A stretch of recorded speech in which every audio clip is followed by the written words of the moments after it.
Bem-vindos a mais um episódio do Diálogos. Meu nome é Daniela Ferreira e esse é meu amigo, meu colega João Vitor Silvério. Nosso, é... peraí. Nosso videocast tem a iniciativa a partir da Bolsa PUB do canal oficial do Departamento de História da USP, sobre a coordenação do professor Daniel Gomes de Carvalho e professor Gustavo Veloso. Nesse quadro, buscamos conversar com professores, educadores, pesquisadores de que, de alguma forma, estão ligados ao mundo do ensino. Hoje estamos com o professor Alexandre Morelli, é professor doutor do Instituto de Relações Internacionais da Universidade de São Paulo, onde leciona e conduz pesquisas na área da história das relações internacionais e da história global e transnacional, desenvolvendo reflexões sobre relações transatlânticas no século XX, terceiro mundismo e novas metodologias de pesquisa em diálogo com a ciência da computação.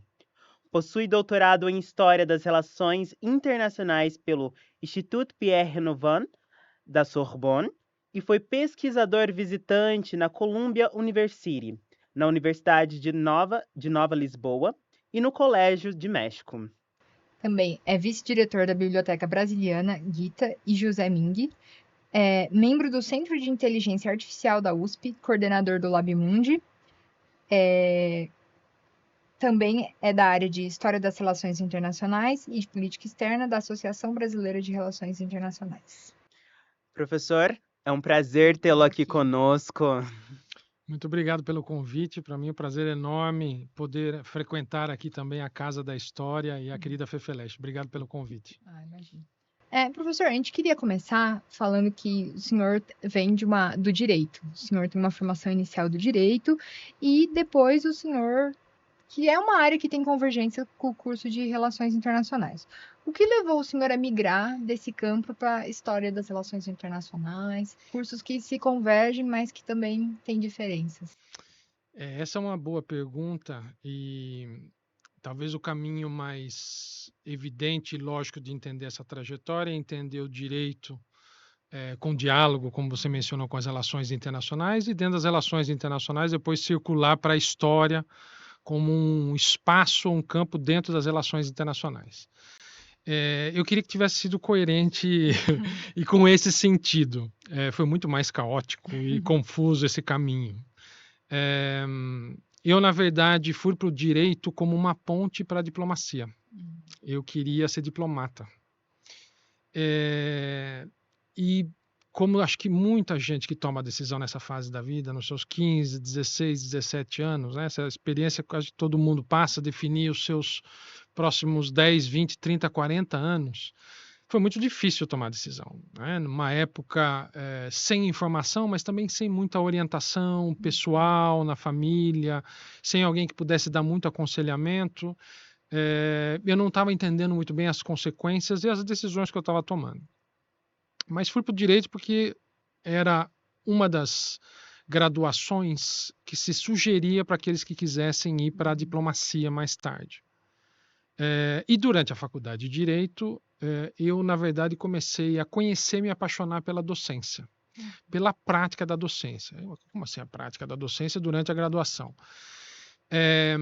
Nós podíamos naquela época, nos tornar assistentes de ensino dos professores, que eu acho que com uma dose exagerada de liberdade para os alunos, né? Então, eram alunos de graduação dando aula para alunos de graduação.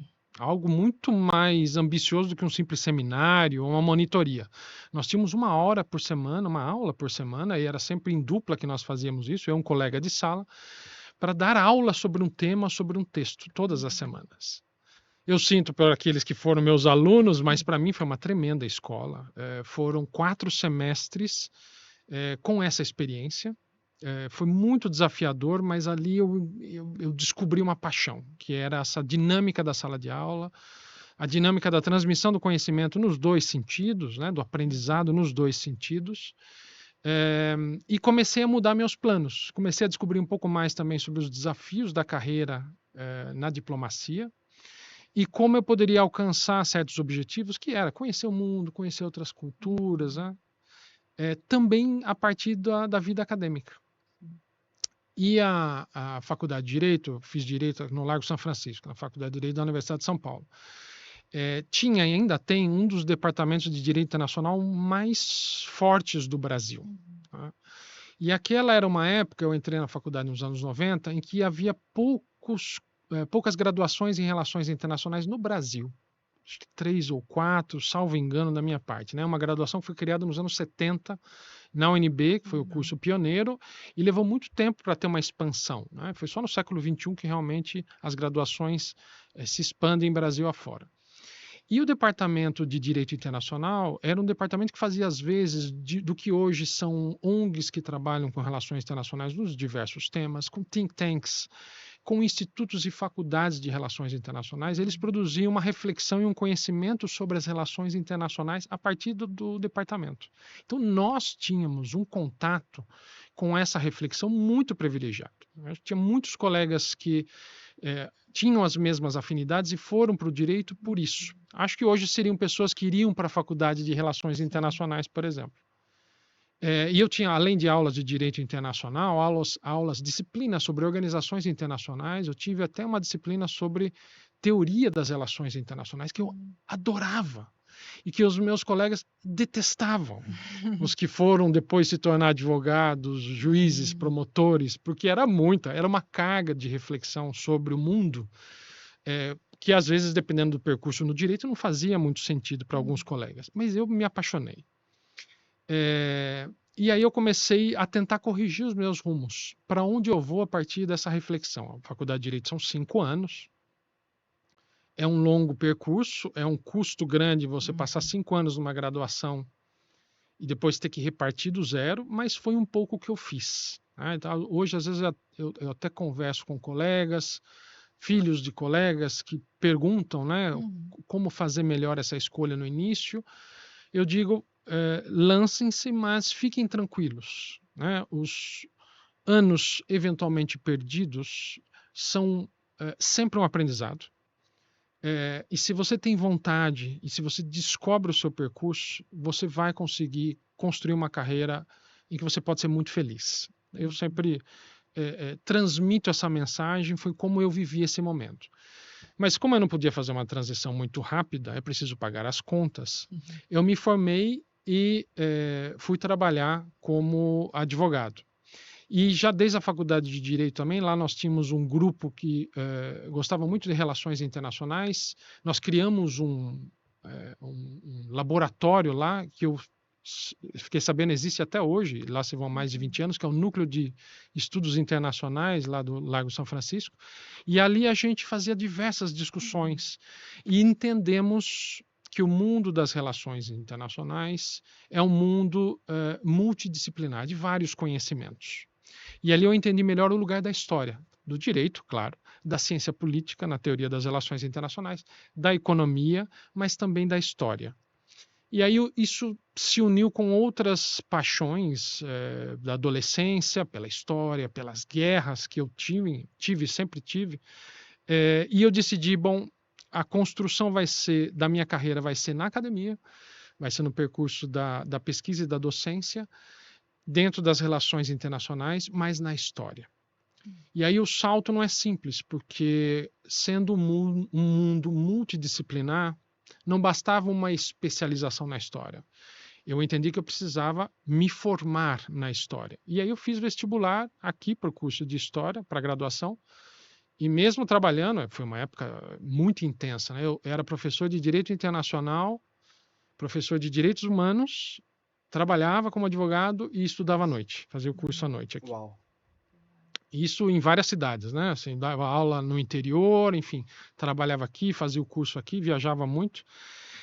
E durante essa transição, no curso de História, apareceu uma oportunidade aqui de fazer um ano de mestrado fora com bolsa, o que é raríssimo acontecer. Hoje naquela época era também. Dentro do sistema de Bolonha europeu, né, que hoje concebe o mestrado em 2 anos, podendo o aluno ou a aluna fazer 1 ano em uma instituição na Europa, 1 ano em uma outra instituição, ou às vezes fora da Europa.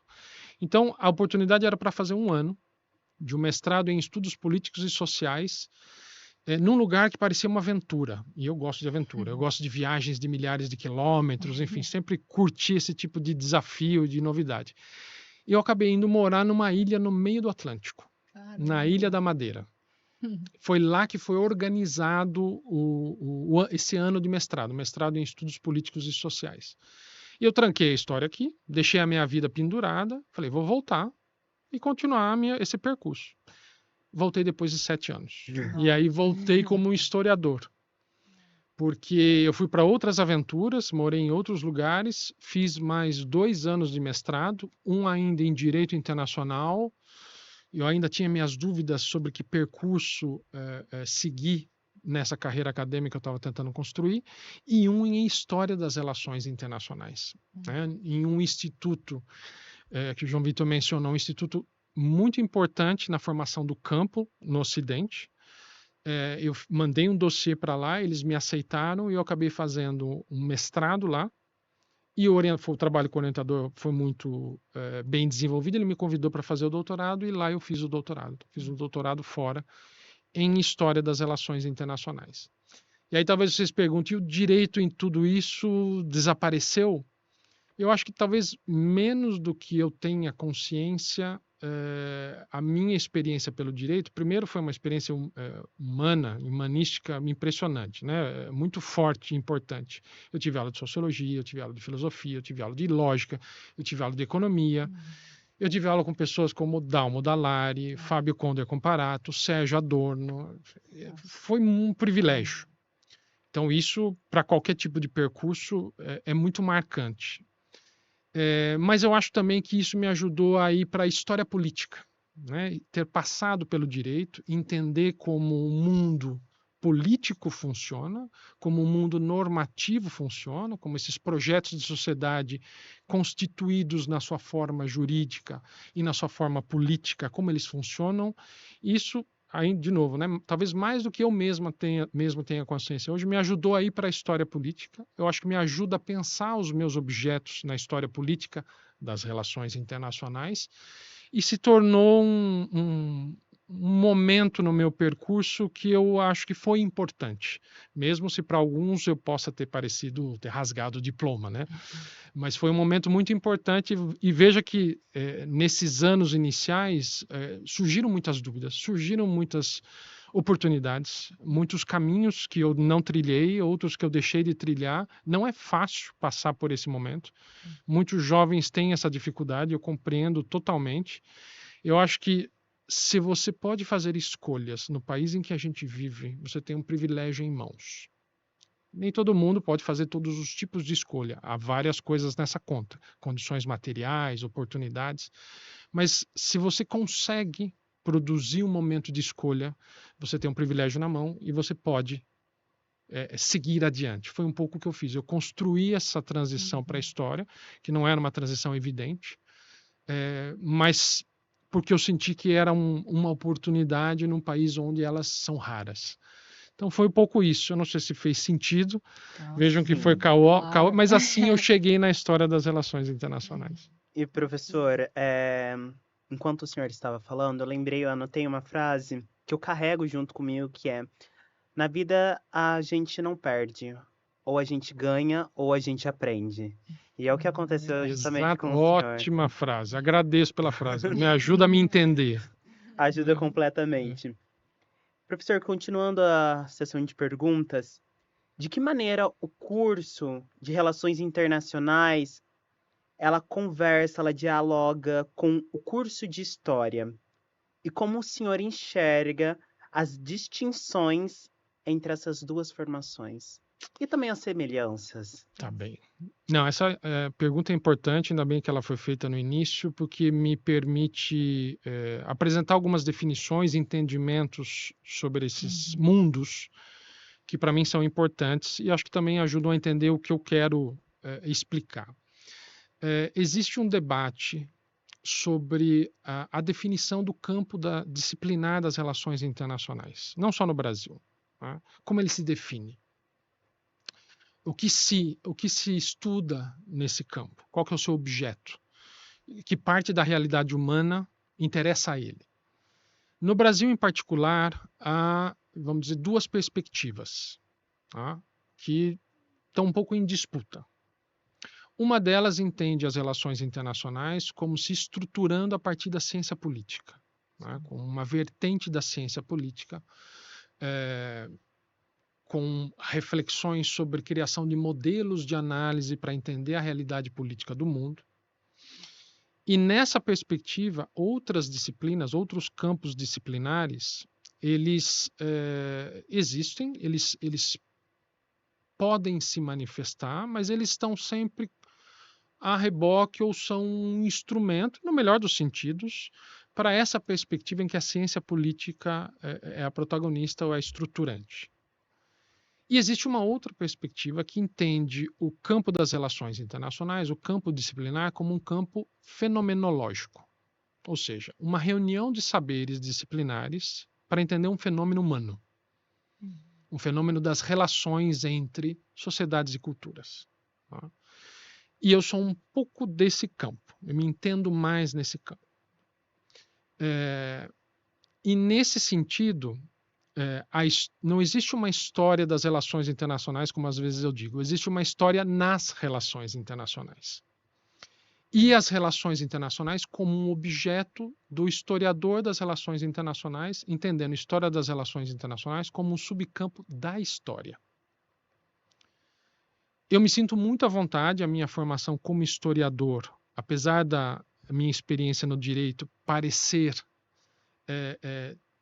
ter me levado para o campo da ciência política e uma eventual especialização em história ao longo do meu percurso, não. Eu, de uma forma consciente, eu entendi que eu teria que construir uma formação na história, disciplinarmente, para atuar nesse subcampo da história das relações internacionais. Isso não quer dizer que entender as relações internacionais dessa forma não seja dinâmico, não seja interessante. Há potenciais e problemas, né? Um campo multidisciplinar tem as suas questões para dialogar. Quais são os pontos comuns? O que significa entender o mesmo objeto a partir de perspectivas teórico-metodológicas diferentes, a partir de ciências e conhecimentos diferentes? Há enormes desafios, mas há também potenciais. Eu acho que os nossos alunos da graduação aqui em Relações Internacionais na Universidade de São Paulo se aproveitam bem dos trunfos dessa concepção multidisciplinar das relações internacionais. A nossa graduação é muito procurada. Acho que uma das razões é porque ela retarda um pouco aquela escolha definitiva, porque ali você tem um contato com o direito, com a economia, com a sociologia, com a história, com a ciência política.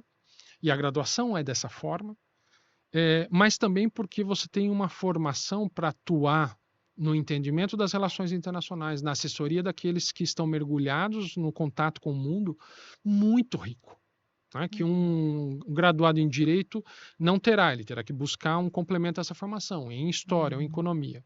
Então, há trunfos. Com relação a pensar disciplinarmente e na produção do conhecimento, eu posso dar um exemplo mais prático de um diálogo que parece que eu estou tentando evitar, né? Nós ali só nos reunimos na salinha para discutir uma crise e voltamos para as nossas casinhas. Acho que pode ser mais do que isso. Tá? Por exemplo, a riqueza conceitual da ciência política, quando ela elabora os seus modelos de análise da realidade, que não é pouca coisa. Nós estamos falando aqui de uma pretensão, no melhor dos sentidos, né? Uma ambição de explicar uma realidade extremamente complexa. Podemos pegar as crises de hoje que nós estamos vivendo aqui nesse final de 2024, quando nós estamos conversando. A crise na Ucrânia, a crise na Palestina, a crise na Síria, a crise no Sudão. Criar um modelo que auxilie o entendimento dessa realidade e das forças que estão ali agindo não é simples. Né? E na construção desses modelos há uma reflexão sobre os conceitos mobilizados. Um historiador que queira interrogar o passado com objetos semelhantes, com experiências humanas semelhantes, eu acho que pode aprender muito, pode enriquecer as suas perguntas de pesquisa, conhecendo um pouco essa riqueza conceitual que a ciência política cria, concebe. Eu acho que nós podemos sofisticar a nossa forma de estudar o passado se nós procuramos esse contato. Nós não vamos importar diretamente esses conceitos como categorias de análise na história. Nós sabemos o que é usar uma categoria de análise na história e o que é um conceito em determinado tempo, em determinado espaço. Nós problematizamos isso, mas nós podemos sofisticar muito as nossas interrogações, até mesmo utilizar algumas categorias ou enriquecer algumas categorias que a história utiliza para analisar o passado nesse diálogo disciplinar. Ele não é evidente, mas eu acho que quando ele acontece, ele pode ser muito enriquecedor. Então, essa é mais ou menos a minha perspectiva sobre as relações internacionais e a história. Não, professor, é perfeito. E eu acho que isso que o senhor comentou de pensar por diferentes lados conecta muito com o que a gente queria trazer, que é o livro que o senhor publicou sobre a Primeira Guerra Mundial, que é uma crise muito analisada na história e também nas relações internacionais, um conflito que marca ali a Europa.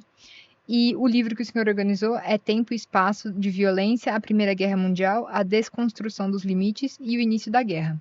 Eu trouxe essa pergunta porque esse semestre eu tive a oportunidade de fazer um curso com o professor Bruno Leal, da UNB. Ele veio para cá e ele fez esse curso, foi curtinho, mas foi muito interessante porque ele passou um dos textos nesse livro que é justamente de tentar ver outro modo a Primeira Guerra, que é até interessante que foi sobre os soldados de outros países que lutaram, foi sobre os soldados dos cipais da Índia. E principalmente na cultura que a gente consome de filme e tudo mais, é até tipo, você vê pessoas não brancas lutando na guerra, não aparece isso nos filmes de Primeira Guerra que a gente tem.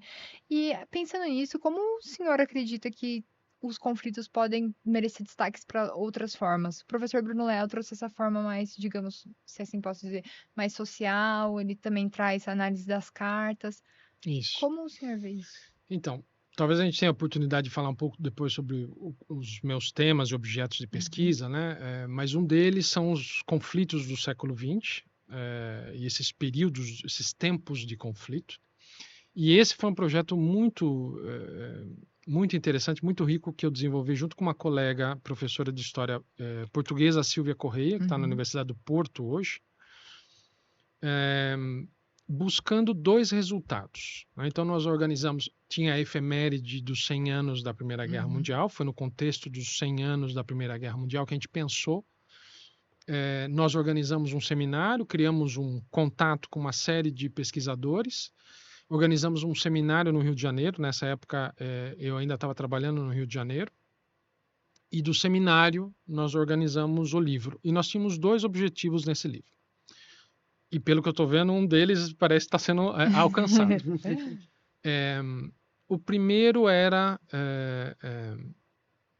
produzir um material em português para ser usado no ensino sobre a Primeira Guerra Mundial. Na universidade, sobretudo, tá? Porque ele, de uma certa forma, ali nós temos resultados de pesquisa, enfim, talvez não seja uma linguagem para outros públicos mais jovens. Mas esse era um objetivo, dada a carência de obras em português, não pensadas necessariamente por brasileiros, mesmo se eu participei, outros colegas participaram, mas pensadas junto com brasileiros, em português, para que o ensino ganhasse um novo fôlego, o ensino da Primeira Guerra Mundial. Então, esse era o primeiro objetivo e resultado esperado. O segundo era trazer nessa mesma obra novas perspectivas, novas interrogações sobre esse conflito que estavam sendo feitas. Tá? E aí a gente teve o privilégio de contar com pesquisadores como Jay Winter, de Yale, que é uma dos nomes incontornáveis para quem quer estudar e pesquisar a Primeira Guerra Mundial, a Maria Nestato, do CONICET da Argentina, que é uma das maiores especialistas no envolvimento da Argentina nesse tempo da Primeira Guerra Mundial. O Daniel Todman, que é um professor que trabalha ensino e pesquisa da Primeira Guerra Mundial e atividades em sala de aula. Ela faz uma reflexão sobre essas dinâmicas. Então, nesse sentido, também foi um grande objetivo, trazer gente que estava, nomes consolidados e trazendo novas propostas. E nesse sentido, acho que dois capítulos se destacaram. Tá? E aí a gente evoca um pouco o nome do livro, né? Tempos e Espaços de Violência. Então, um capítulo que eu acho que explica um pouco o que a gente quer dizer com tempos e outro com espaços. O capítulo que eu acho que nos ajuda a entender a reflexão sobre tempo histórico e Primeira Guerra Mundial é da Annette Becker, que é uma historiadora francesa da Paris Nanterre, sobre a Primeira Guerra Mundial, uma pesquisadora muito importante sobre a Primeira Guerra Mundial, que traz talvez um dos principais argumentos do livro, que é entender a singularidade da Primeira Guerra e como ela marca o início de um tempo histórico novo pelo apagamento da fronteira entre o fronte de guerra e a sociedade civil. E como essa nova dinâmica de guerra, não sendo mais um acaso, uma fatalidade da guerra se afetar e envolver na violência de guerra as populações civis, como isso se torna parte da concepção de guerra para o século seguinte, até os nossos dias. De novo, evocando os conflitos que eu mencionei. Como não pensar nesse apagamento da fronteira, da distância entre o fronte e a sociedade civil, na Ucrânia, na Palestina, na Síria, nós vemos as imagens, no Sudão, que nós conhecemos menos, mas que tem casualidades ainda mais importantes do que o conflito na Ucrânia. Todas essas experiências, e nos últimos 100 anos nós temos diversas outras, mostram como a concepção de guerra muda a partir da Primeira Guerra Mundial. E esse é o principal argumento dela. E foi interessante que no lançamento do livro, lá no Rio de Janeiro, nós convidamos o Marcelo Jardim para debater conosco, que é um historiador bastante reputado e conhecido, mas que trabalha especialmente o tempo histórico e a contribuição do Koselleck, do Reinhard Koselleck, sobre a multiplicidade dos tempos históricos. Ele que escreve a apresentação do livro Futuro Passado, do Koselleck, traduzido para o português e publicado pela editora da PUC do Rio. E ele, de uma certa forma, nos ajudou a entender ainda mais a importância de pensar a multiplicidade de tempos históricos e qual tempo a Primeira Guerra inaugura. Então, esse foi um pouco um capítulo que eu destaco nesse sentido. E o outro, eu acho que vale a pena mencioná-lo, é um que eu utilizo também nos meus cursos, que é um capítulo do professor Santanu Das, um professor indiano, que agora está em Oxford, é a última posição que ele ocupa, que foi extremamente generoso e simpático. Ele não esteve no nosso evento, mas eu e a Silvia, conversando sobre como compor esse livro, convidamos, e ele muito generosamente nos enviou esse texto, que nós traduzimos para o português e publicamos. E por que ele representa o espaço? Porque ele faz uma reflexão sobre conexão entre espaços diferentes e transferência entre espaços, pensando exatamente na experiência de soldados que vieram do Punjab, na Índia, e participaram do fronte ocidental na Europa, sobretudo. E é muito interessante que ele tem uma frase, talvez você se lembre, uma frase nesse capítulo muito forte, que é a seguinte: mais se escreveu sobre 4 soldados poetas britânicos e de suas experiências sobre a Primeira Guerra do que sobre 4 milhões de homens coloniais não brancos que viveram a experiência da guerra. Esses são os termos que ele utiliza. E é essa dimensão do esquecimento. Então ele trabalha com 2 desafios no capítulo. Você me corrija se eu estiver errado. O primeiro esquecimento é uma historiografia que deixou esse objeto, né, deixou essas pessoas no esquecimento. E não é fácil, né? Você lançar uma frente de pesquisa, uma historiografia que não tinha trabalhado com esses objetos. E o outro, que é formar um corpus para contar essa história. Coletar fontes para contar essa história. A taxa de analfabetismo do Punjab nessa época era de 95%. Então é um meio social não letrado, onde não há a cultura do escrito. Como é que ele conta essa história? E aí eu acho que é uma aula. É por isso que o Bruno, que é um grande amigo, o Bruno deve ter utilizado, fico feliz. É uma aula sobre como fazer história. ele nos conta como ele formou o corpus com diferentes tipos de fontes, com fotografias, com resultados de explorações arqueológicas, ou seja, com escavações que foram feitas em territórios onde havia fronte e com os objetos que foram retirados dessas escavações, e trabalhou com cartas e com as vozes desses soldados. Aí vocês vão perguntar, como assim cartas e vozes? Vozes, se já são falecidos, esse é um trabalho dos últimos 10, 15 anos. E cartas, se são iletrados. E aí vem uma outra lição sobre como fazer história, como contar essa história dos subalternos. Né? As cartas, na verdade, são cartas ditadas pelos soldados por voluntários alfabetizados que escreviam. E havia um fluxo de 10.000 cartas por semana que eram enviados por esses soldados para suas famílias. E aí vem mais um desafio. Nenhuma dessas cartas sobreviveu. Nossa. Como é que ele faz isso?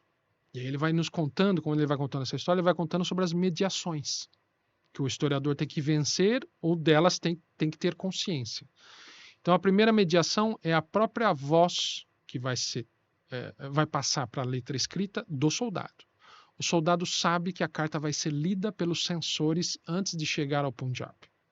Ele já tem que, nesse ato de contar a sua história, criar estratégias para eventualmente criticar a guerra, pedir notícias da família, claro, isso está nas cartas, mas às vezes criticar a guerra, contar sobre a violência da experiência da guerra, sem que os censores barrem a carta. Ou seja, é uma primeira mediação. A segunda é do voluntário que escreve a carta.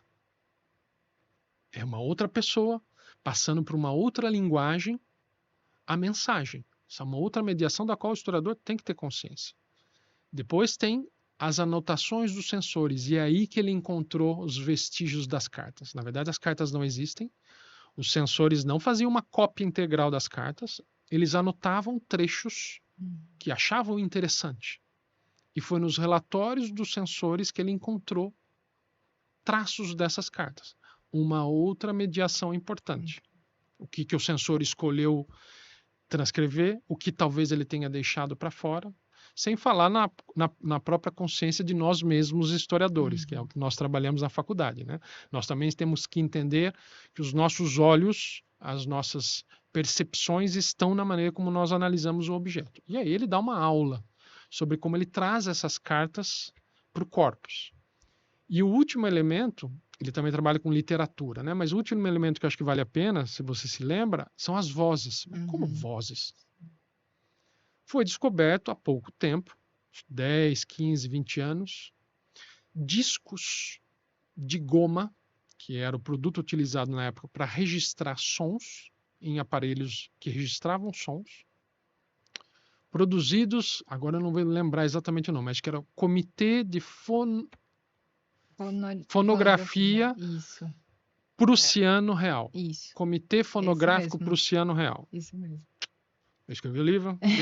Não escrevi o texto, mas enfim.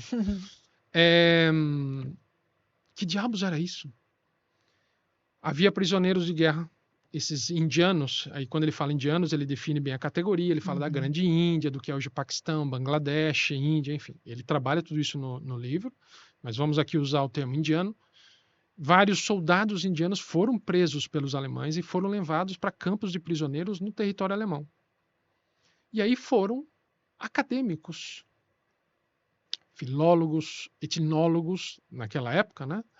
Estudar as culturas orais, as linguagens daqueles grupos que estavam ali representados. E havia centenas de grupos culturais diversos que estavam no campo de prisioneiros. E eles fizeram diversos estudos, tiraram fotografia, fizeram gravações das vozes, muitas vezes exigindo a leitura de um texto, muitas vezes dando a liberdade para que eles falassem, dando a liberdade para que eles cantassem.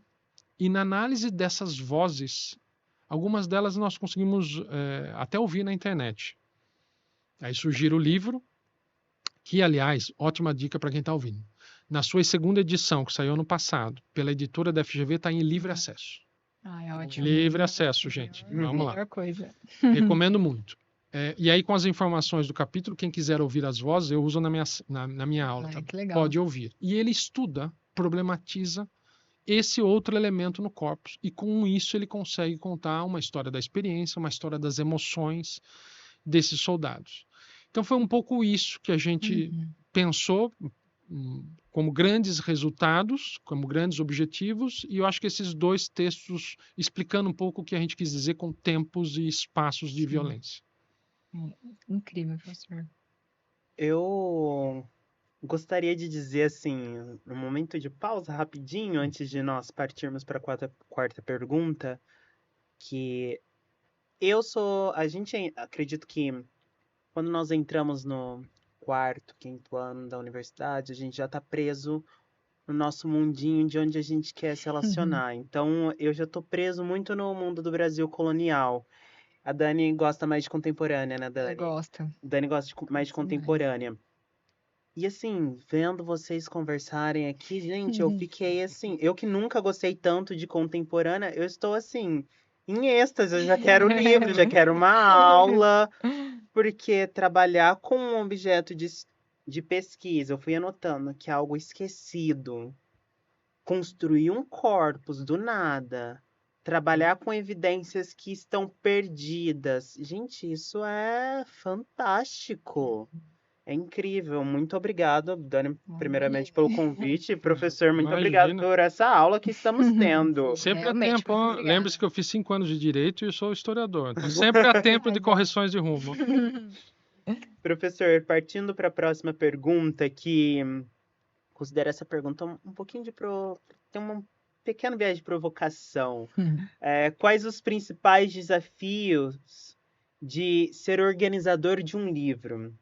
Afinal, pelo menos eu tenho em mente que escrever um livro por si só é razoavelmente mais fácil do que ser o organizador de um livro onde você tem vários autores juntos.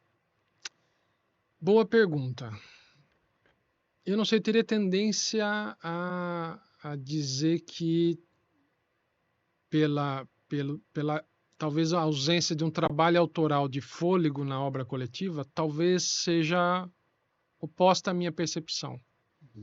Que realmente produzir uma obra monográfica com a pretensão, no melhor dos sentidos, de impacto na literatura, não é pouca coisa. Mas eu entendo. Talvez haja as duas dinâmicas. Boa pergunta. Essa é a quarta obra que eu organizo. Né? 2 em forma de livro, a essa da Primeira Guerra Mundial e agora do Labimundi, sobre a qual acho que nós vamos conversar daqui a pouco, e outras 2 que, na verdade, foram edições especiais de revistas de história. Uma da Revista Brasileira de Política Internacional e outra da Revista Estudos Históricos, as 2 dossiês, né, organizados sobre história das relações internacionais e história global, esse da Primeira Guerra e o do Labimundi. Eu acho que é um baita desafio.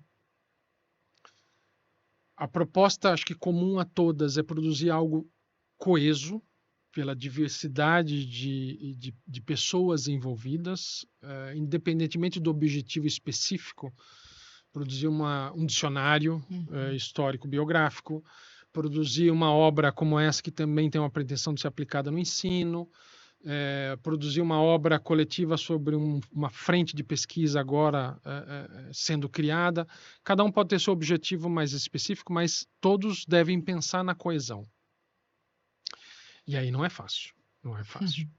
Então, por exemplo, eu acho que o testemunho de cada momento me ajuda a explicar melhor. Da Primeira Guerra Mundial, estávamos na efeméride, e a efeméride nos provocou. A minha colega Silvia, ela trabalha mais com a Primeira Guerra Mundial, eu trabalho mais com a Segunda, mas, enfim, eu me interesso muito pelo tema. Então, nós pensamos juntos o evento, o diálogo entre pesquisadores, o evento, o seminário e a obra. E esse trabalho de costura tem que contar também com a compreensão daqueles envolvidos. Então, por exemplo, nem todos que participaram do seminário foram convidados para essa obra, porque ela tinha alguns objetivos. E depois uma ideia de sugerir fortemente e conversar com os autores sobre as linhas que nós gostaríamos que estivessem presentes no livro. Então, textos que trouxessem argumentos consolidados sobre a Primeira Guerra Mundial, mas que fossem acessíveis para alunos de graduação, textos que trouxessem novas frentes de pesquisa, mas que também se portassem ou se apresentassem como concepções já maduras de uma nova interrogação sobre a Primeira Guerra Mundial, e tudo isso é um trabalho de diálogo, de ida e vinda com os autores. Então, essa parte não é fácil. Além disso, eu e a Silvia, cada um escreveu um capítulo. Nós, claro, escrevemos a introdução apresentando o livro e fizemos mais. Nós escrevemos um texto especial dialogando e discutindo os argumentos de cada capítulo, que é algo diferente do capítulo e da introdução. Então tem um texto, vocês que vão baixar lá gratuitamente o livro, vão encontrar esse texto, que é um pouco singular e raro, mas é um texto que para nós dava ainda mais coesão ao livro. Então nós criamos ali um diálogo um pouco virtual com os autores, na ausência dos autores, discutindo com os argumentos deles. Então a ambição da coesão vai nos movendo, dependendo do projeto. Nesse do LabMundi, né, então acabamos de lançar aqui, em final de 2024, um livro em comemoração a 10 anos de um grupo de pesquisa que existe aqui na universidade, na história agora em conjunto com o IRI, e ele foi pensado como um momento de evolução e acúmulo de uma reflexão de 10 anos. Como o 9º e o 10º ano de 10 anos. Como assim? Nós também sabíamos que os 10 anos estavam chegando, né? Eu entrei no laboratório a partir do 5º, 6º ano do laboratório, e nós previmos a chegada do 10º ano e falamos, vamos pensar a condução de uma reflexão para chegar nesses 10 anos com um livro, uma obra coletiva. E como é que nós pensamos isso? Nós fizemos uma chamada, então, em princípio, seria um laboratório, um grupo, nós poderíamos convidar simplesmente os membros, mas nós fizemos uma chamada entre os membros e antigos membros, pedindo propostas já com um certo direcionamento. O que nós queríamos? Que os nossos colegas e antigos colegas tentassem olhar para seus objetos, não a partir das lentes ou dos campos da história onde eles estão, mas a partir de outras lentes, a partir de lentes que nós discutimos no laboratório. O laboratório também discute diferentes formas de pensar o passado, não se faz só em torno de um objeto, né? Esse nosso laboratório LabMundi. E a chamada gerou uma série de propostas, né? Os organizadores do livro, eu, professor Rafael Marquesi, João Paulo Pimenta e Rodrigo Goiena, nós recebemos as propostas, selecionamos as propostas que estavam mais alinhadas com essa ideia, que a ideia era: vocês podem enriquecer a forma como vocês pesquisam o passado. Há várias formas de enriquecer as nossas perguntas sobre o passado: o diálogo com o orientador, com a orientadora, uma boa disciplina, um livro que a gente descobre, e a participação num grupo de pesquisa e reflexão. Sim. E com essa consciência, nós dissemos: façam esse exercício de uma forma mais radical. Peguem os seus objetos, lembrem-se de uma discussão de uma autora ou de um autor que passou pelo laboratório, que nós debatemos juntos, e tente olhar para esse objeto a partir dessas lentes. Isso gerou, com as propostas aceitas, gerou uma primeira versão dos textos, com uma certa limitação, agora não me lembro o número de palavras, mas que girava em torno de 10 páginas, de forma consciente limitada o texto, para que essas primeiras versões fossem aos organizadores. Nós 4 lemos as propostas, fizemos comentários, devolvemos, com o compromisso de uma segunda versão antes do evento, para que ela circulasse entre todos os participantes do evento. Nós tivemos aí 20, 25 pessoas, com textos de até 10 páginas, o que é razoável para uma leitura de todos que iriam participar de todos os textos. E no momento de um seminário, nós nos reunimos então para discutir os textos, nós encurtamos as apresentações, porque todos lemos os textos, e partimos para a discussão. Mergulhamos todos juntos dentro de cada texto. Isso produziu uma terceira versão dos textos, ainda mais elaborada, mais alinhada com as nossas propostas, que foram revisadas finalmente por nós 4 e encaminhadas então para o processo editorial na editora. Vejam que é ainda um outro tipo de exercício, com outros objetivos, que dá um trabalhão. Muito. Que dá um trabalho. Imagino. Então, aqui eu estou até Muito contando essa história, estou processo. até me questionando se não dá mais trabalho um livro autoral. Mas tudo depende do projeto. Buscar a coesão, qualquer que seja, não é fácil, mas acho que esse tem que ser o objetivo. Então, não é fácil, mas vale a Muito pena. obrigado. Nossa, Nossa. extremamente cansativo e Exato. trabalhoso. Professor, pensando nisso, nesse trabalho, acho que uma das coisas centrais seria a escrita dos textos, porque um texto bem escrito, o tema pode ser até meio fraco, mas se você consegue sustentar, você entrega. E aí eu queria perguntar para o senhor se o senhor poderia dar alguma dica para quem gosta de escrever, mas tem certas dificuldades. A gente escuta muito que ler ajuda muito o nosso texto e acho que isso todo é meio um consenso, assim. Exatamente. Mas se o senhor poderia falar se tem mais algo assim, desenvolver essa habilidade, se basta apenas ler. Acho que a dica é essa, né? Ler é importante. Ler é importante porque nós sofisticamos a nossa técnica de escrita. Ler é importante porque nós nos tornamos mais eruditos e isso reverte na nossa escrita. Ler é importante porque nós entendemos as diferentes formas de escrever e também revertemos para a nossa escrita. Ler para mim é mais importante que isso. Ler para mim é emancipação.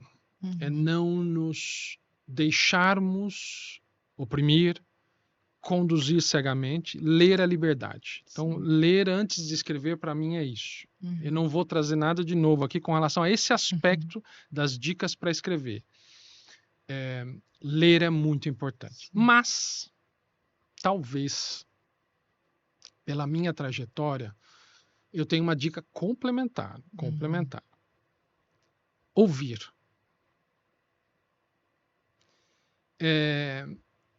Eu venho de uma trajetória onde a cultura escrita não era trajetória pessoal familiar antes do ensino universitário, né?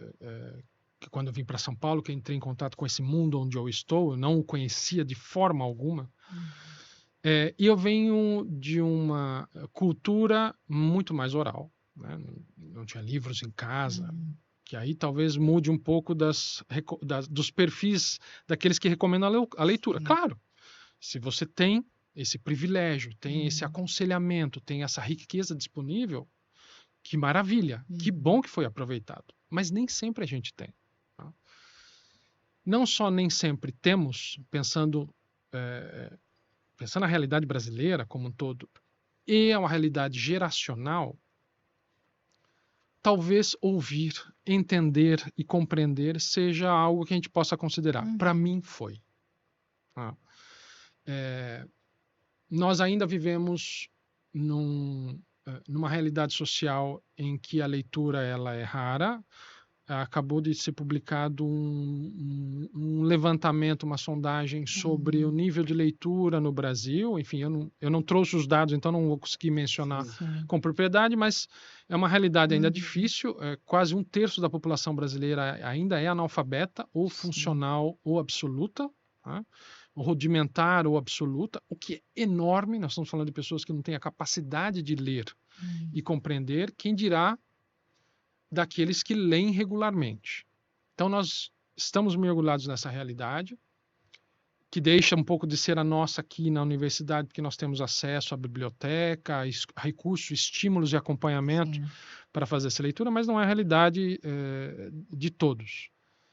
E nós temos uma questão geracional, que eu acho que, e aí eu não sou especialista para me desenvolver muito nesse ponto, talvez vocês possam até me ajudar a pensar junto, que é uma geração, talvez a primeira, depois de muitas, que absorve conhecimento, que busca conhecimento, recebe conhecimento pela chave do audiovisual, não da palavra escrita. E essa é uma mudança num projeto cultural de 200 anos, que imaginou a escola com todas as restrições e a vagarosidade que nós conhecemos nos últimos 200 anos, certo?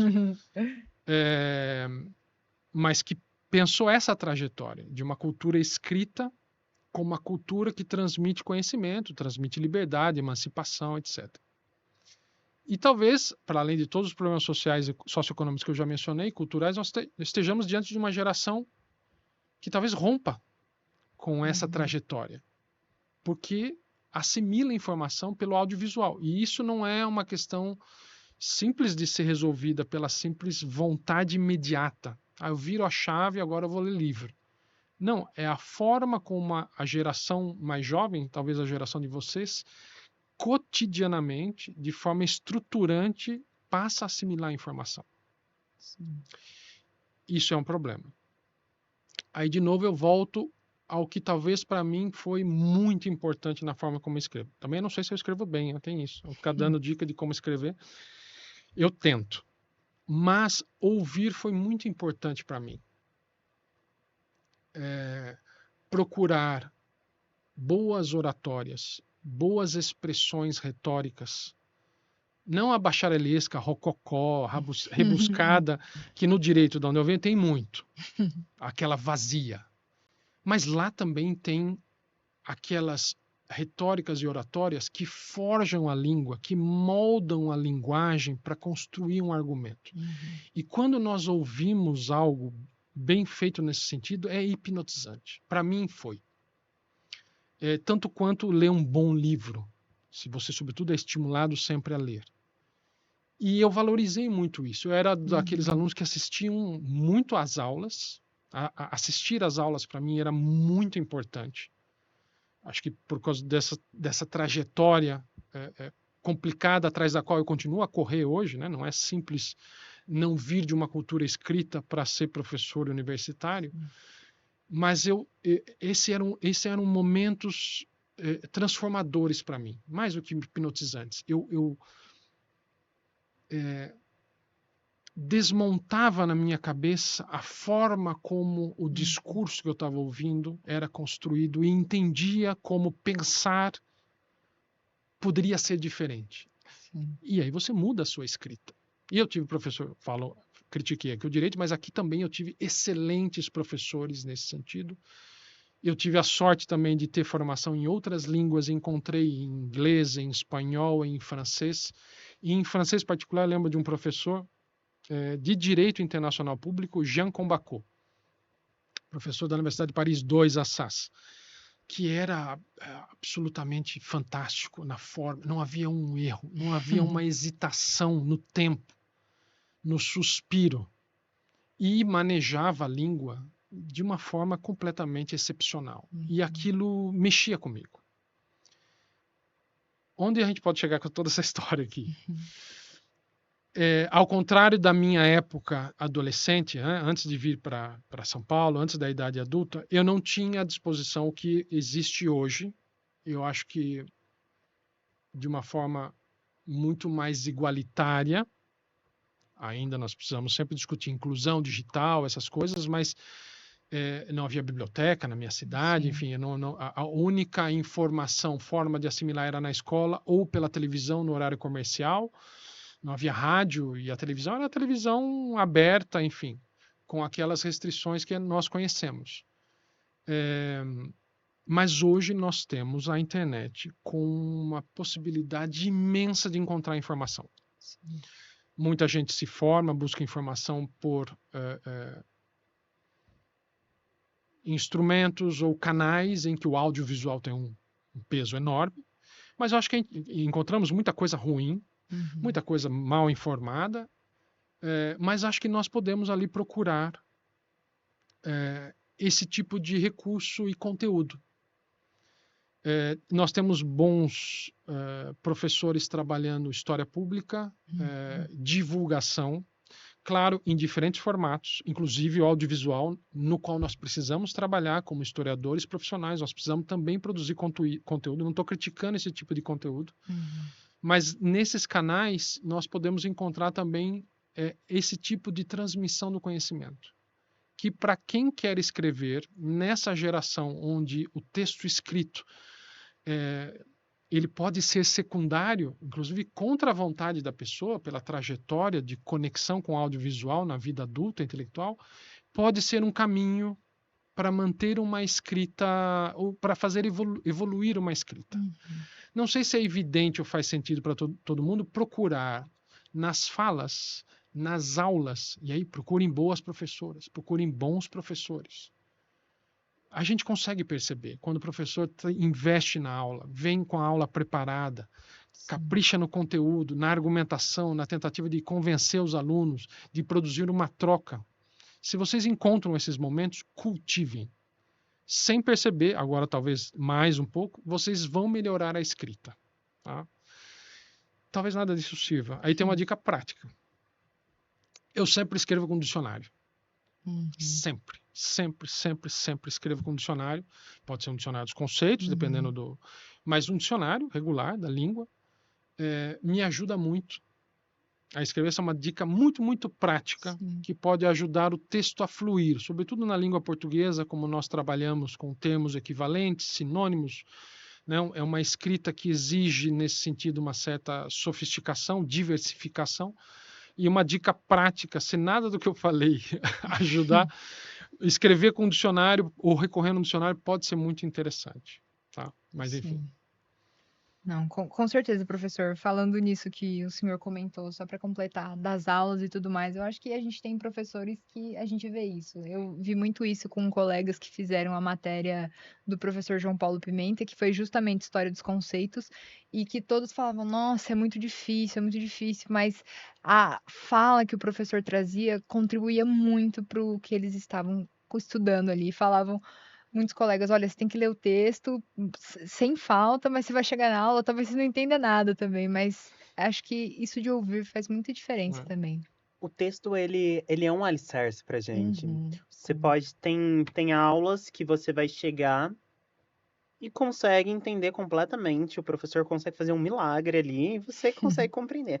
Mas tem textos, tem aulas que o texto é base. Se você não chegar na aula sem ler o texto, você não vai entender absolutamente nada. Exatamente. Sem dúvida. E agora, partindo agora pro LabMundi, né? Isso. Que acho que é a grande questão aqui. Professor, o senhor poderia explicar como que conheceu e por que resolveu entrar no LabMundi? Muito bem.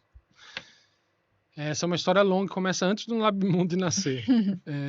Na verdade, eu voltei para o Brasil em 2012 e fui trabalhar no CPDOC, que nós da história cuidamos bem, né? E sabemos o valor da trajetória do CPDOC agora de 50 anos. Eu fui trabalhar lá, trabalhei entre 6 e 7 anos lá no CPDOC. E quando eu voltei para o Brasil, eu tinha acabado um mestrado e um doutorado em História das Relações Internacionais. Esse é o meu campo na história.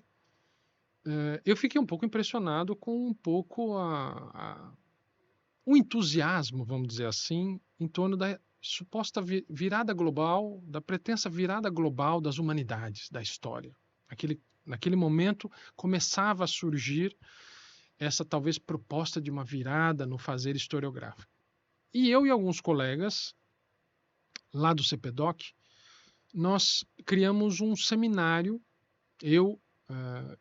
e lá eu também sempre continuei andando pelo mundo da multidisciplinaridade, né? Eu tive essa pecado original, talvez por isso também eu tenha feito certas escolhas. Fui para o CPDOC, que é uma instituição multidisciplinar também, tem antropólogos, cientistas políticos, historiadores, e agora estou no Instituto de Relações Internacionais, também é multidisciplinar. Mas bom, e aí eu e 2 colegas historiadores, o Marco Aurélio Vanucci, Leme de Matos, Paulo Fontes e o João Marcelo Maia, que era sociólogo, nós criamos um seminário que se chamava Conexões, Seminário de História Global e Transnacional. Então a gente reivindicou o nome para discutir o negócio. E como nós fazíamos? Nós um pouco mapeávamos quem estava publicando, reivindicando essa nova perspectiva, essa virada, e convidávamos essa pessoa para vir conversar conosco. Na época, nós tínhamos bons recursos, inclusive conseguimos fazer convites para colegas de fora. Eu lembro o que inaugurou esse seminário foi o professor Hugo Fangio Vengoa, que trabalha na Universidade de Los Andes, na Colômbia. Foi muito, muito legal o seminário. Ele escreveu um livro sobre história global. Foi o nosso evento inaugural. E nesse seminário nós convidávamos as pessoas. Um de nós, organizadores, nos colocávamos como debatedor do texto. E aí, para discutir sobre qual era essa proposta, né? E aí nós convidamos diversos professores, inclusive professores aqui da Universidade de São Paulo e do Departamento de História. Uma foi a Maria Lígia Prado, que tinha publicado em 2012 um artigo fazendo essa discussão sobre história transnacional, história conectada, a partir de seus objetos e o seu campo de atuação, né?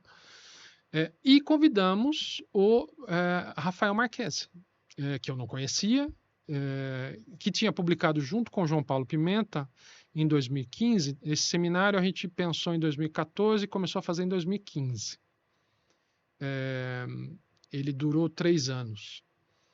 E o João Paulo e o Rafael Marques publicaram um artigo em 2015, eu acho que na História da Historiografia, que é uma baita revista para nós, né? Uma revista muito importante na nossa área, que se intitulava Tradições de História Global na América Latina e no Caribe, se não me engano. E aí foi o Rafael representando os autores, né?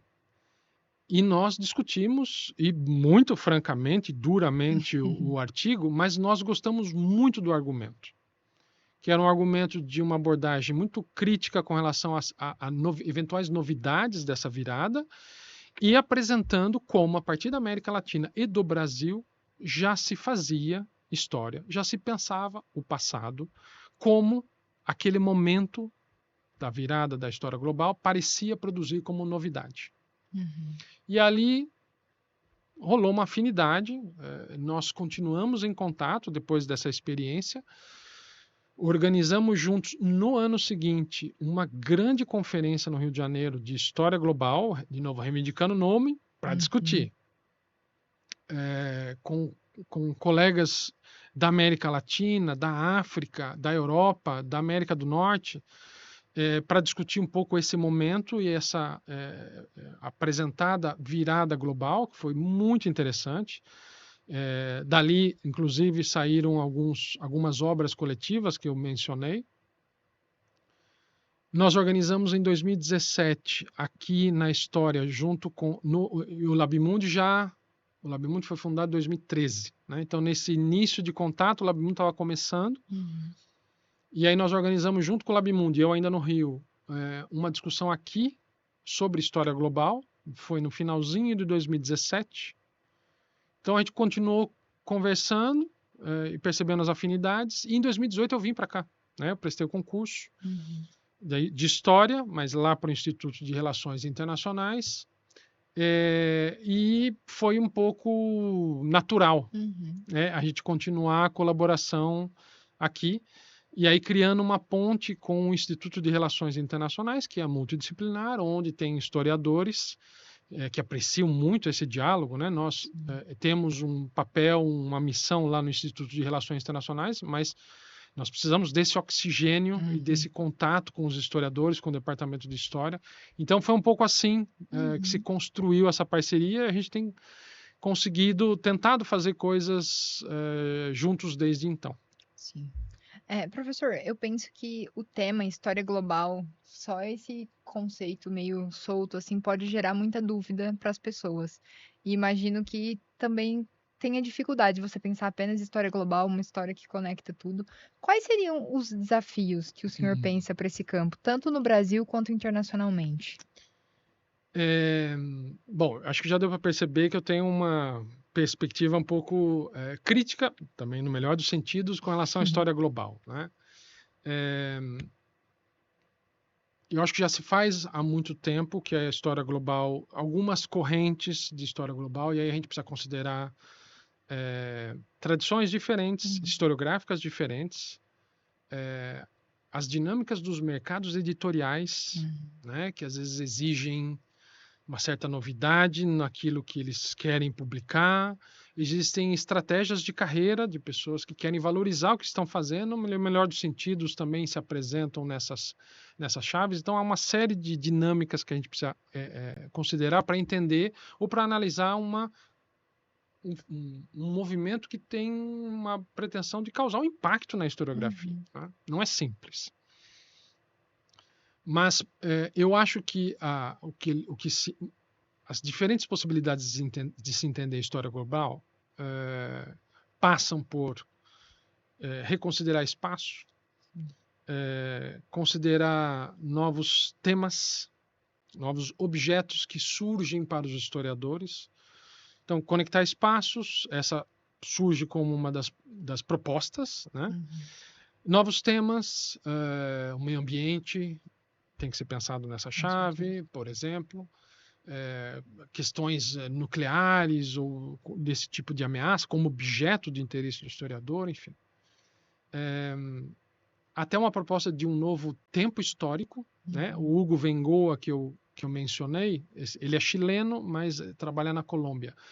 A proposta dele de história global é de uma nova era nessa nossa periodização clássica, que hoje está sendo cada vez mais questionada, nessa nossa periodização clássica de antiga, medieval, moderna e contemporânea, teria surgido agora a era global, onde se faz história global, com o marco de 1968, para ele, como um marco de como foi o marco de 1789, né? Um momento símbolo, um evento símbolo de uma virada de um tempo, porque, no argumento dele, há uma sincronização planetária, uma tendência a uma sincronização planetária de processos sociais. É um argumento interessante.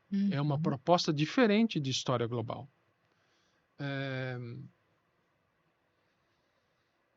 Mas eu acho que essas formas de se pensar o passado já existiam em diversas tradições historiográficas. É o que o artigo, por exemplo, do Rafael e do João Paulo nos faz lembrar. Né? Essa é a ambição do artigo.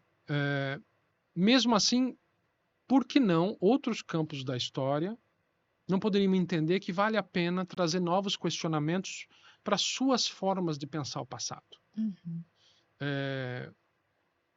Eu acho que essa pode ser um resultado interessante desse momento de discussão. Há uma virada global, há uma virada transnacional, o que ela significa, de relativizar as nossas unidades de análise, de relativizar os estados nacionais, as nações, comunidades de análise, e isso em diferentes campos.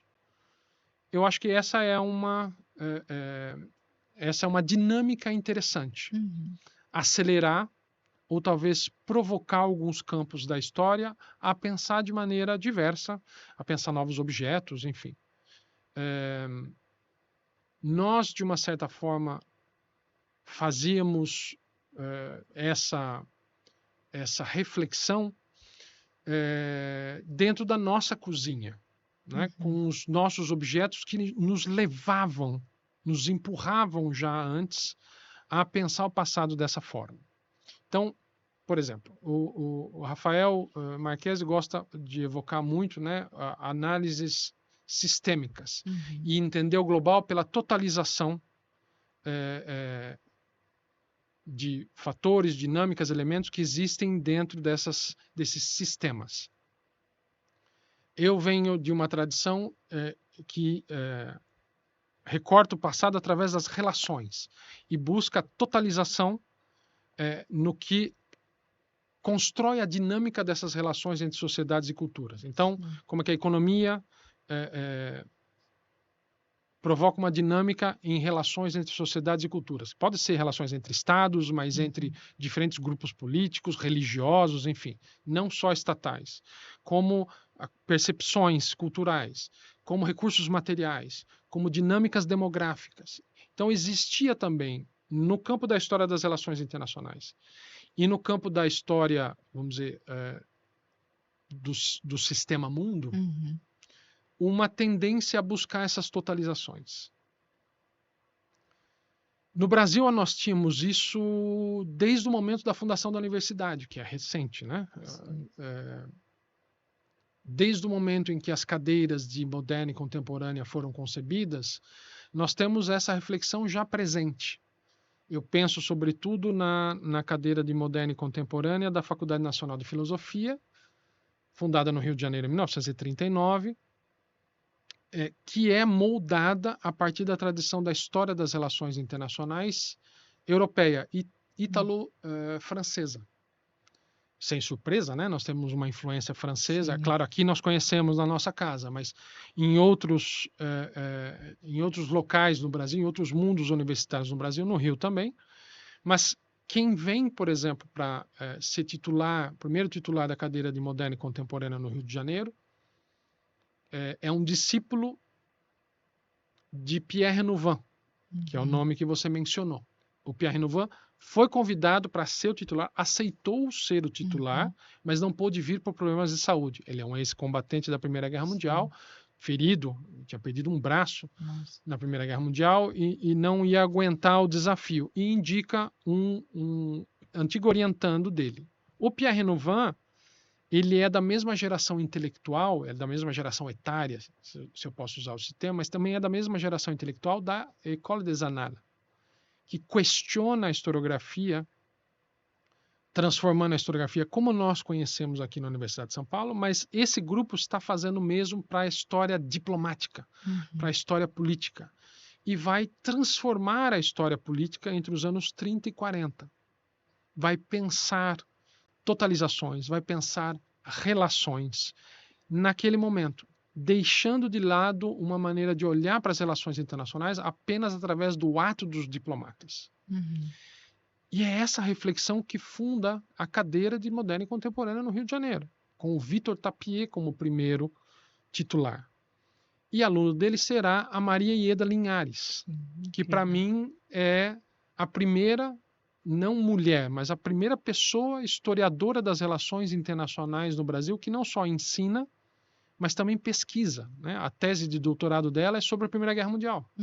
A tese de livre docência é sobre as relações anglo-egípcias e o Sudão. Olha só a pertinência. Tudo isso antes do momento da Maria Ieda, de estudar a história social agrária, do mundo agrário, ela foi uma historiadora das relações internacionais. Então, nós pensamos aqui, dentro da universidade, dentro do mundo científico, sem mencionar outras contribuições que precedem a universidade, que existem desde o século XIX, que tentam pensar essas totalizações. Então, nós temos aqui uma tradição, para complementar o artigo do Rafael e do João Paulo, que eu recomendo também para aqueles que querem entender um pouco a partir da América Latina, como já se pensava dessa forma há 100 anos, nós temos também mais essa. Então, que é algo que está disponível, que é algo que é pensado a partir da nossa realidade intelectual, acadêmica, e que nos ajuda hoje a lidar com essa virada global de uma maneira muito crítica. Eu acho que, por exemplo, nós não temos nada a dever pelas tradições historiográficas nos Estados Unidos. Tem um mundo acadêmico que é pujante, impressionante. Talvez até ao contrário. Talvez nós tenhamos já aqui no Brasil relativizado uma história diplomática factual, positivista há mais tempo. E eu acho que considerar essas tradições e essa forma de pensar nos ajuda a entender melhor como nós podemos, o que da história global pode ser aproveitado. Sim. Como é que nós podemos lidar com essas propostas que vêm de diferentes origens. Né? Entender essas origens, entender as estratégias intelectuais, editoriais, profissionais que existem nessas tradições com as quais nós estamos dialogando. Isso é importante. Nós temos uma tradição aqui que nos ajuda a fazer isso. Eu acho que nesse conjunto, dessa forma, lidando com esse fenômeno, a gente consegue avançar de uma maneira muito interessante. Sim. O professor, ele disse sobre provocação, provocativo, usou o termo, e é interessante pensar isso, porque história global, quando você trabalha com história global, história conectada, de certa forma, pelo menos eu penso, Você está batendo de frente com historiadores, pensadores, intelectuais que são tradicionalistas.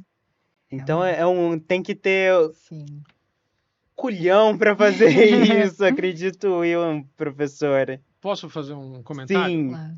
Foi bom você fazer esse comentário, porque às vezes tem certas lógicas que nos levam a ouvir esses comentários como se eles tivessem a pretensão de se sobrepor a outras práticas historiográficas. Não é de forma alguma. De forma alguma.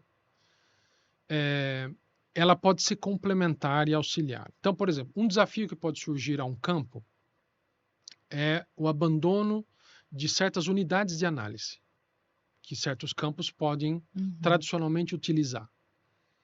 Um que é clássico é o Estado Nacional, entendido como uma unidade histórica. Essas outras tradições podem ajudar esses campos a encontrar outras unidades, a problematizar esse abandono dessas unidades de análise que se fazia. Existe uma bagagem de reflexão sobre isso. O que significa não necessariamente buscar a totalização, que é o que o meu campo busca fazer, eu acho que também de muitos colegas do LabMundi, e essa é a nossa cozinha. Existem outras. Nós buscamos as totalizações na relativização das unidades de análise clássicas, os estados nacionais, os próprios sistemas. Nós sabemos questionar e lidar com essas formatações do passado. E talvez essa nossa bagagem possa ajudar aqueles campos que queiram questionar essas unidades de análise. Não questionar tudo. Continuar com seus objetos, com as suas interrogações, com seus interesses, mas talvez, como nós precisamos ir para outros campos para lidar com essa ambição da totalização. Eu preciso lidar com a história econômica, eu preciso aprender com a história econômica, eu preciso aprender com a história social, eu preciso aprender com a história cultural, porque eu tenho uma ambição da totalização que envolve o conhecimento produzido por esses campos. Então, eu acho que essa é a melhor maneira de encarar, entendeu? No aprendizado e nessa dinâmica. Acho que é uma excelente resposta, professor. Excelente resposta. Professor, dando continuidade, como que o senhor acredita que as atividades do LabMundi têm contribuído para novas formas de se pensar e produzir o conhecimento na área de história global? E de que maneira a publicação do livro reflete essa evolução? Ótima pergunta. Deixa eu começar para dar uma boa notícia também para a nossa audiência, que esse livro também está em livre acesso. Que maravilha. Sistemas, Tempos e Espaços, o LabMundi em 10 anos do fazer historiográfico. Esse é o título do livro. Legal. Ele está disponível no seu formato online, no site do LabMundi, mas também no site da editora, que é a Casa Leiria. Tá? Então já fica a primeira dica aí do livro. Essa é uma boa pergunta, porque o que significa um laboratório? Reivindicar essa discussão, ainda que seja para lidar com ela criticamente, e de uma certa forma também se definir por ela mesmo se pode combatê-la. Né? Nós fazemos exatamente o que talvez se espere de alguém que entende que há uma tradição longa desse tipo de reflexão, que é voltar a ler esses clássicos. Entender como eles evoluíram, como as gerações historiográficas seguintes continuaram pensando essa ambição pela totalização, pelos sistemas. Então, por exemplo, agora, em 2024, nós estamos lendo o pequeno livro O Mediterrâneo, do Fernand Braudel. Vai levar 2 anos. 2 anos para nós lermos esse livro. Estamos lendo capítulo a capítulo, linha por linha. Mas lemos outros. Lemos o Renovant. Lemos os sucessores do Renovant, como Robert Frank. Lemos Karl Polanyi. Lemos Sartre. Sempre valorizando esses estudos que buscam essas totalizações, que buscam essas relações, sistemas e relações, história global entendida dessa forma, uma ambição pela totalização, seja através de uma perspectiva sistêmica ou relacional. Para nós, professores, é sempre bom voltar aos clássicos, né? Nós sempre lemos de uma nova maneira quando nós evoluímos. Isso nos ajuda a repensar objetos novos. Enfim, eu não vou falar por ele, mas eu sei que um colega, também jovem professor aqui do departamento, o Rodrigo Goiena, está pensando uma nova agenda de pesquisa, inspirado por muitas dessas reflexões que já têm quase 100 anos, 70 anos. Então, isso nos ajuda. Mas nós apresentamos para as alunas e para os alunos que vêm para o laboratório essa bagagem. Eu acho que, nesse sentido, a gente fomenta um entendimento nosso sobre o que é história global, sobre o que é história sistêmica, sobre o que é história das relações internacionais, ou mesmo transnacional, juntos com uma nova geração que chega. O laboratório tem 10 anos, espero que continue dinâmico. Nós já temos várias gerações de alunas e alunos que vêm como graduandos, continuam como mestrandos, vão para o doutorado, mas sempre novas pessoas chegando e que estão conhecendo essas obras e toda essa bagagem. Então, talvez essa seja a nossa contribuição, de pensar uma forma de recortar o passado, de analisar o passado, junto com jovens que estão começando o ofício e aprender o ofício agora. O laboratório tem outras atividades, né? Tem núcleos de pesquisa, a gente chama núcleos de pesquisa, para além desses encontros onde a gente lê os clássicos, as próprias alunas e alunos se organizam em grupos temáticos ou com algumas preocupações teórico-metodológicas. Todos esses detalhes estão no nosso site. Eles têm uma agenda própria e autônoma de leituras, um pouco mais mergulhado em interesses desses grupos. E nós estamos ensaiando o oferecimento de algumas formações, né? Nós tivemos esse semestre aqui uma das minhas aulas do curso de metodologia, depois eu posso comentar, na pós-graduação, foi feita em colaboração com o laboratório para discutir ferramentas computacionais na análise de redes na história e de representações de espaço. Foi ainda um ensaio do que talvez seja um curso. Acho que a procura foi muito interessante e o formato foi muito dinâmico, e talvez a gente ofereça um espaço para essa reflexão dentro do laboratório.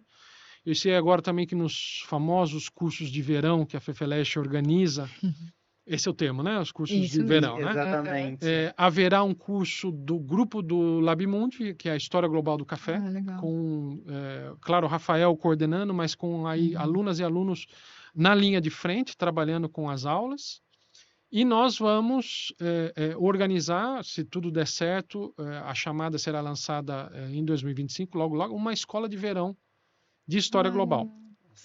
Ela deveria ter acontecido em julho de 2020, porque nós saímos daquela conferência que eu mencionei para vocês em 2016, depois do evento aqui, nós saímos já pensando várias ações de colaboração que se intensificaram quando eu vim para cá, e depois a pandemia nos afetou de diversas maneiras. Esse foi um projeto que teve que ficar paralisado e começou a ser retomado depois que a pandemia. É um projeto que tem uma ambição grande. É um projeto feito junto com colegas uruguaios e argentinos, uma reflexão latino-americana, senão aqui do Cone Sul, sobre o que são essas propostas, o que esses colegas estão fazendo lá no outro lado das fronteiras, nesses mundos acadêmicos com os quais nós dialogamos pouco, de forma geral.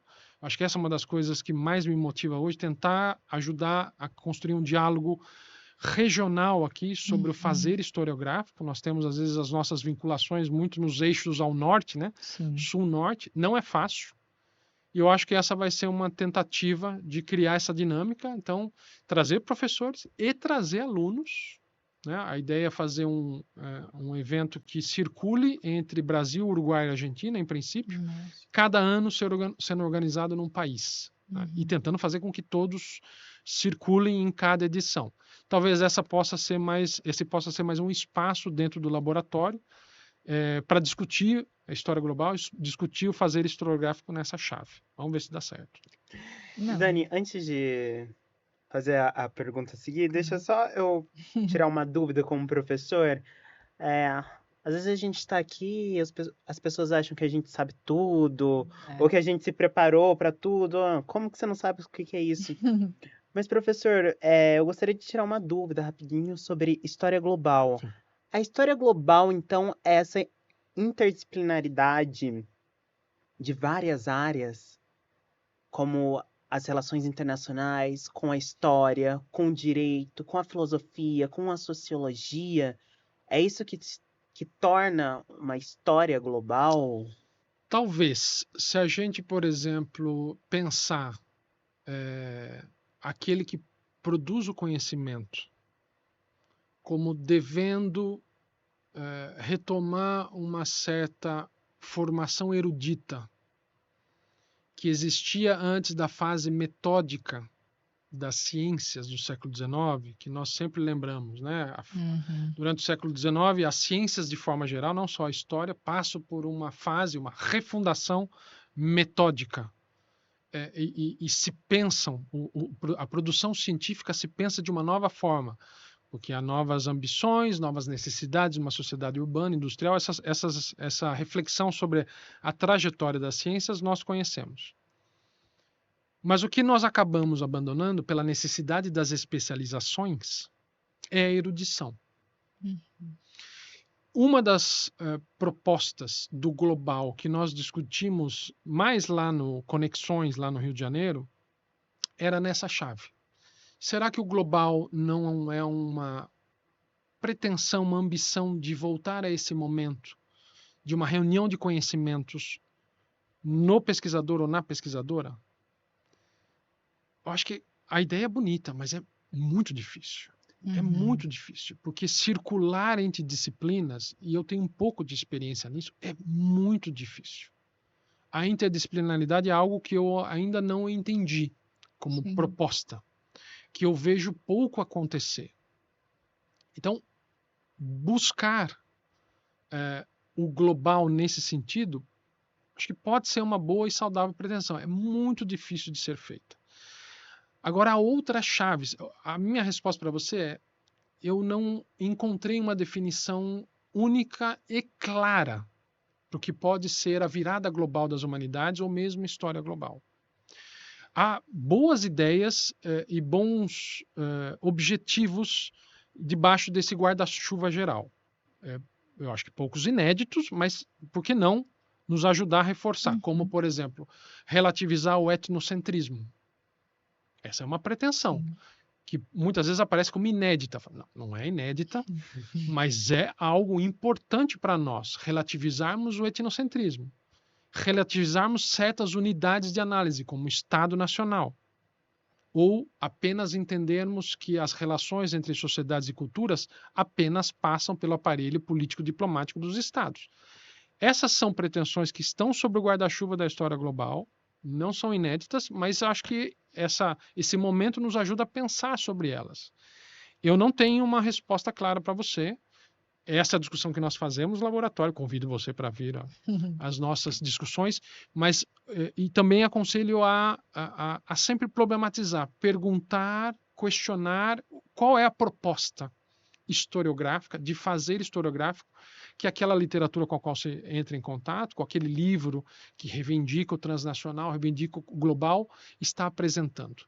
E entender a proposta. Ela não vai ser necessariamente ruim, longe disso, mas acho que é preciso entender, porque há muitas sobre a mesa. Tá? O professor alugou um triplex agora na minha cabeça, mas tudo bem. Não, acho que é muito bom. É isso para pessoa, a gente deixar aberto o convite para quem quiser participar do Lab Mundi. É Sim, uma claro. iniciativa muito legal. Eu tive a oportunidade de ir em algumas reuniões e acho uma das coisas mais engraçadas é ver como o professor Rafael defende o Brodel e como ele sempre tem uma resposta. Acho que é e muito legal ver os professores debatendo as ideias que vocês trazem. Acho que fica um convite para todo mundo que quiser participar e tiver o interesse.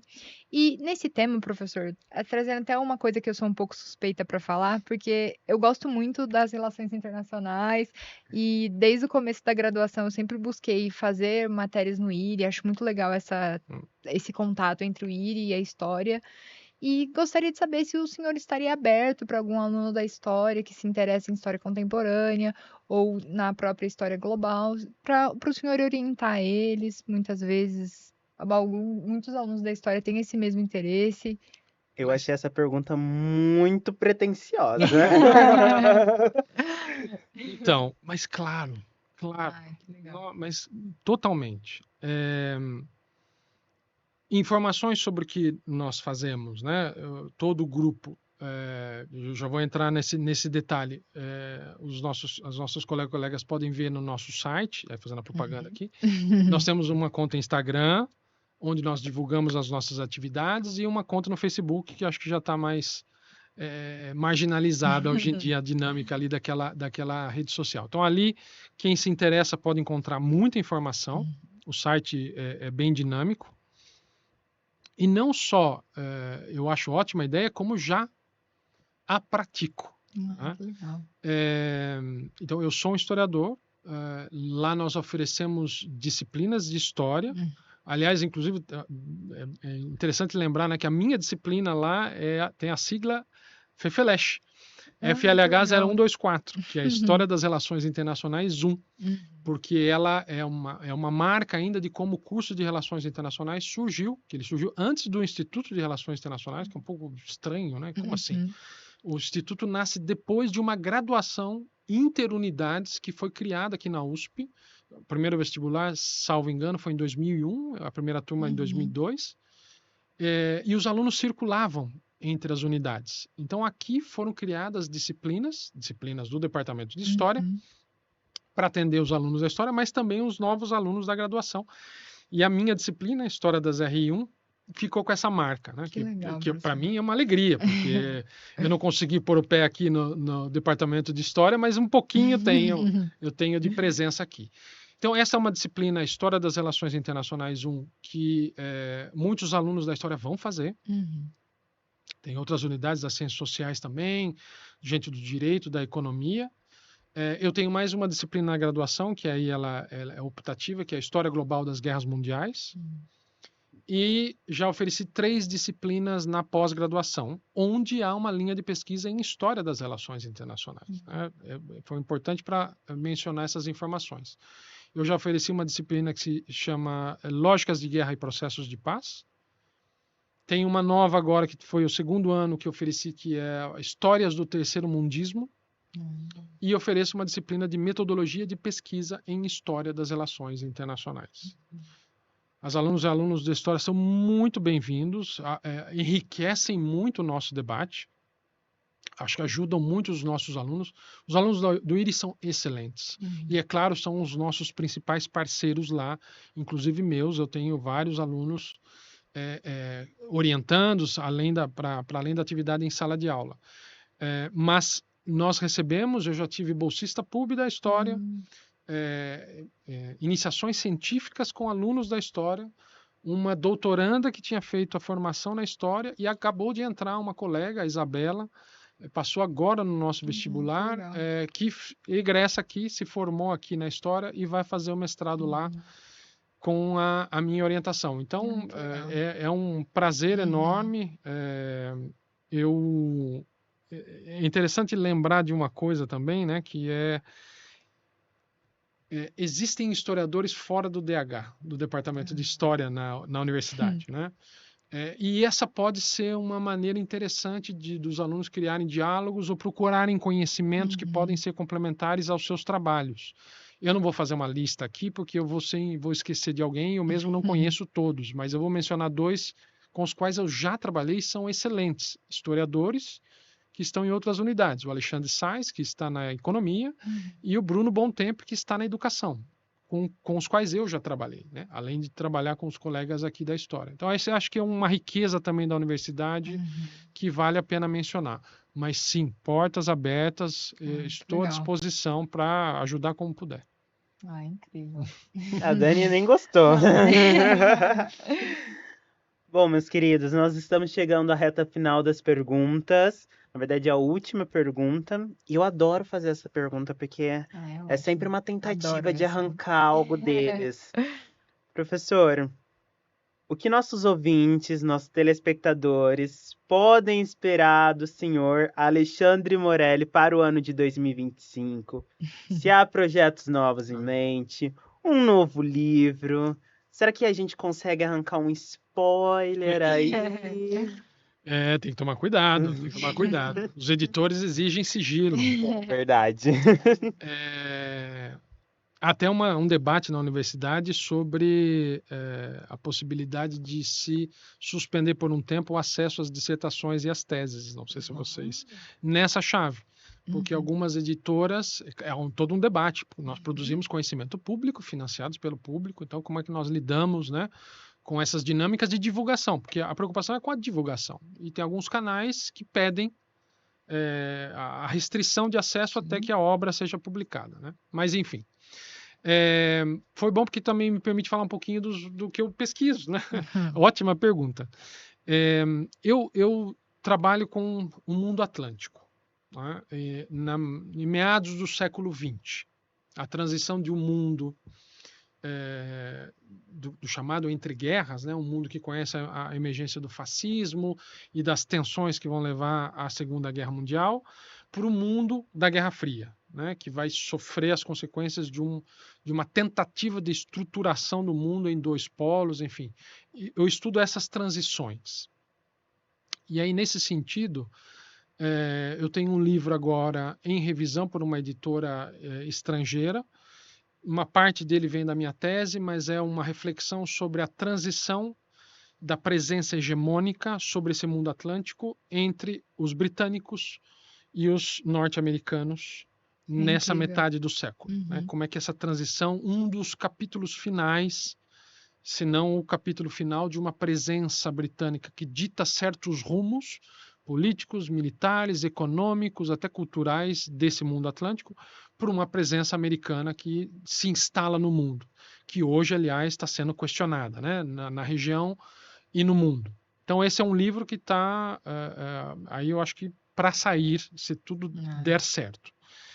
E com esse livro saindo, e aí eu já aproveito dizer que na preparação desse livro, contei com o bolsista PUB da História, com 2 iniciações científicas de alunos da História que trabalharam temas que eu desenvolvi no livro, que foram muito interessantes, né? A presença militar e política americana através de bases, por exemplo, nesse espaço, e um que aproveitou essa reflexão, fez uma reflexão com as bases e a presença americana, cultural, através da cooperação acadêmica em torno das bases nas ilhas japonesas, em Okinawa, enfim. Só para mencionar as possibilidades de parceria quando a gente desenvolve esses trabalhos. E agora eu estou numa nova frente, que sai um pouco dessa reflexão. Então, durante o estudo, eu não estudei o Brasil no doutorado, né? E agora que eu estou um pouco envolvendo mais a região como objeto de pesquisa, saindo um pouco da análise dessas dinâmicas de transição entre hegemônicos, eu percebi que há muitos movimentos de resistência ao alinhamento a essas hegemonias. Né?